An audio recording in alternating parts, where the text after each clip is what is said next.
अस्सलाम वालेकुम students, YouTube channel accounting with sir Umair के साथ मैं एक बार फिर आपकी खिदमत में हाजिर हूँ। स्टूडेंट, आज मैं आपको एडीसी पार्ट 2 का इंस्टॉलमेंट सेल्स का एक और सॉल्यूशन करके दिखाऊंगा। ये क्वेश्चन 2005 रेगुलर क्वेश्चन नंबर 6 है।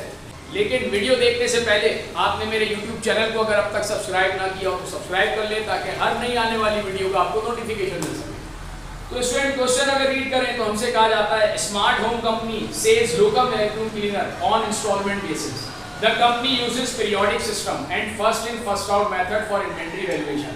The company has 100 vacuum cleaner of ₹600 each in the beginning inventory. The company completed the following transaction during the year. Purchase 300 vacuum cleaner at ₹650 each. Sold 250 vacuum cleaner at ₹1000 each. Collect down payment at ₹200 on each vacuum cleaner. The balance to be collected in 4 equal quarterly installment of ₹200 each.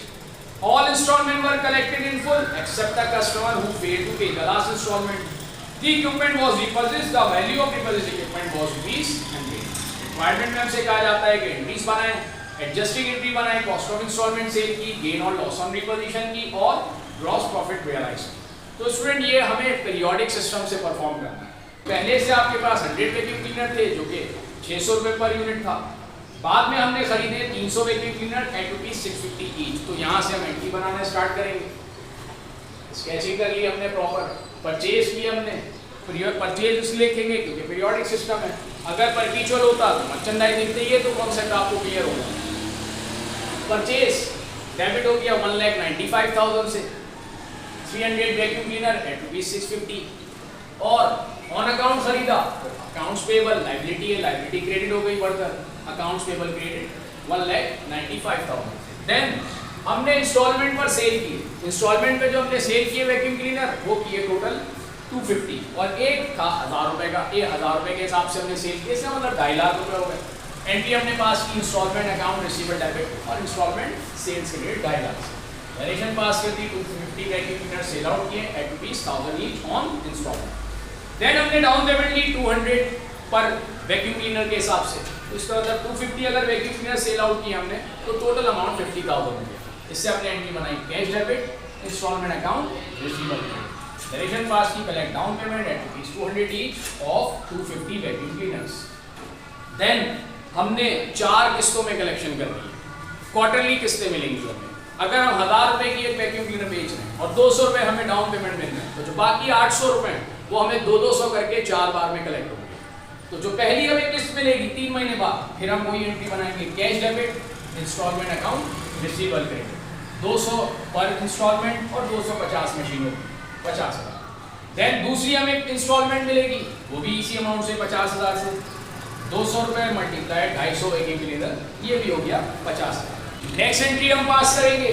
Third instalment हमें collect हुई 250 machine vacuum cleaners की eight ₹200, वो भी 50,000। Last entry जो student पास करेंगे वो हम 249 machine की पास करेंगे, क्योंकि एक कस्टमर आखिर की एक किस्त पे नहीं कर पा रहा। इसका मतलब अगर 250 मशीन हमने सेल की और एक किस्त हमें नहीं मिल रही, उसका मतलब हमें 249 मशीनों की इंस्टॉलमेंट मिल रही है लास्ट मंथ, और 200 के हिसाब से तो हो गया 49,800। 249 इंस्टॉलमेंट्स, ₹200 ईच, 49,800 ये last installment. Cost of installment से निकालने के लिए चूंकि फीफो मेथड है तो फीफो मेथड से हम इसकी कॉस्ट कैलकुलेट करेंगे। फीफो मेथड में स्टूडेंट हम जो यूनिट पहले परचेज किए होते हैं वो पहले सेल करते हैं। या आपने इन्वेंट्री वैल्यूएशन के टॉपिक में अच्छे से कॉन्सेप्ट समझ लिया होगा। अब मैं उसकी आपको कॉस्ट निकालना सिखा रहा हूँ। तो पहले से आपके पास 100 वैक्यूम क्लीनर थे जिसकी कॉस्ट थी 600 each. 100 vacuum cleaner at ₹600 each, ये पहले सेल आउट करेंगे जिसकी कॉस्ट 50,000 थी। और बाद में जो हमने 300 वैक्यूम क्लीनर परचेज किए इसमें से हमने 150 सेल आउट किए होंगे, क्योंकि टोटल अगर 250 सेल कर रहे हैं तो 100 पहले वाले और 300 जो बाद में खरीदे उसमें से भी 150 सेल किए, जो कि है 650 वाले। अब इसकी एंट्री पास कर लें, cost of installment sales debit और परचेज क्रेडिट। क्योंकि ये पीरियोडिक सिस्टम है तो आपने इसे मर्चेंडाइज नहीं बल्कि परचेज देखना होगा। नेक्स्ट, अब हम अनरियलाइज्ड ग्रॉस प्रॉफिट की एंट्री पास करेंगे। तो पहले हम अनरियलाइज्ड ग्रॉस प्रॉफिट निकालेंगे। कैसे निकालेंगे? इंस्टॉलमेंट सेल हमने कैलकुलेट की 2.5 लाख रुपए, कॉस्ट ऑफ इंस्टॉलमेंट सेल है 157,500। इस तरह अनरियलाइज्ड ग्रॉस प्रॉफिट है 92,500 का। इसकी हम एंट्री पास करेंगे। इंस्टॉलमेंट सेल्स डेबिट कर देंगे 250 से, कॉस्ट ऑफ इंस्टॉलमेंट सेल्स खत्म कर दें 157,500 से, और नया एक अकाउंट हमने जनरेट कर दिया जिसको हमने कहा अनरियलाइज्ड ग्रॉस प्रॉफिट।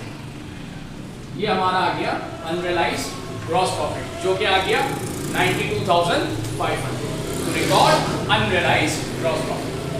नेक्स्ट अब हमसे कहा जा रहा है गेन और लॉस ऑन रीपोजीशन, इसकी एंट्री पास करें। तो पहले हम अनरियलाइज्ड ग्रॉस प्रॉफिट रेट निकालेंगे, उससे पहले हमें अनरियलाइज्ड ग्रॉस प्रॉफिट रेट निकालना होगा। अनरियलाइज्ड ग्रॉस प्रॉफिट रेट कैसे निकलेगा? यूजीपी डिवाइड बाय इंस्टॉलमेंट से, यूजीपी अनरियलाइज्ड ग्रॉस प्रॉफिट कहते हैं या डीजीपी कह लें, एक ही बात है। 92,500 है अनरियलाइज्ड ग्रॉस प्रॉफिट, सेल्स है 2,50,000 की, 100 से आपने मल्टीप्लाई किया तो रेट आ गया 37%। इसका मतलब जितने की हम सेल करते हैं उसमें हमारा 37% प्रॉफिट होता है। नेक्स्ट अब चूंकि रिपोजिशन की एंट्री पास करनी है तो हमें गेन और लॉस ऑन रिपोजिशन की वर्किंग करनी होगी। इंस्टॉलमेंट अकाउंट रिसीवेबल 200, क्योंकि लास्ट पेमेंट इंस्टॉलमेंट की कस्टमर हमें नहीं कर पा रहा जो कि 200 रुपए की है, माइनस कर दें इसमें से अनरियलाइज्ड ग्रॉस प्रॉफिट, वो प्रॉफिट जो अब हमें रियलाइज नहीं हो सकता, उन 200 रुपए में जो हमें प्रॉफिट रियलाइज नहीं हो सकता, जो कि आ गया 74। तो बुक वैल्यू आ गई रिपर्चेज मर्चेंडाइज 126, जबकि मार्केट वैल्यू हमें गिवन है 100 रुपीस, हमने माइनस किया तो लॉस हो गया हमें 26 का, क्योंकि बुक वैल्यू है 126, मार्केट में उसकी अमाउंट कम लगी, इस वजह से हमें 26 रुपए का नुकसान हो गया। इसकी हम एंट्री पास करेंगे।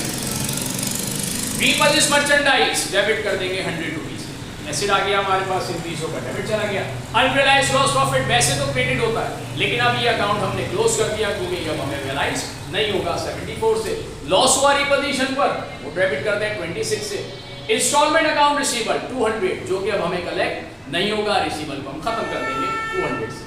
वेरिएशन पास कर लें रिपर्चेज मर्चेंडाइज ऑन लॉस।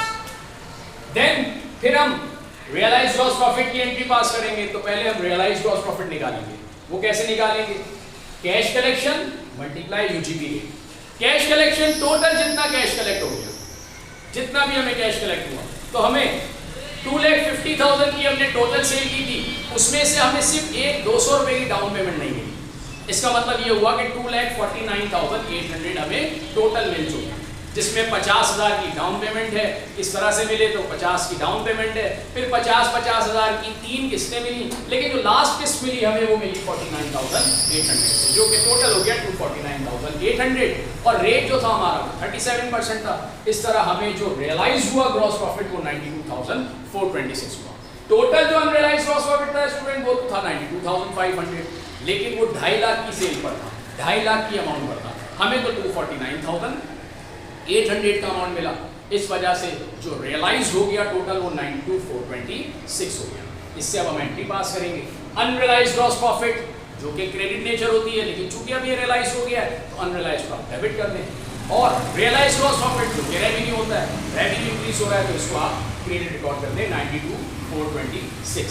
तो ये एडजस्टिंग एंट्री पास हो गई।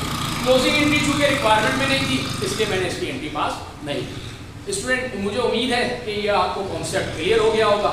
नेक्स्ट वीडियो में मैं आपसे जल्द मुलाकात करूंगा, तब तक के लिए मैं आपसे इजाजत चाहता हूं। अल्लाह हाफिज़।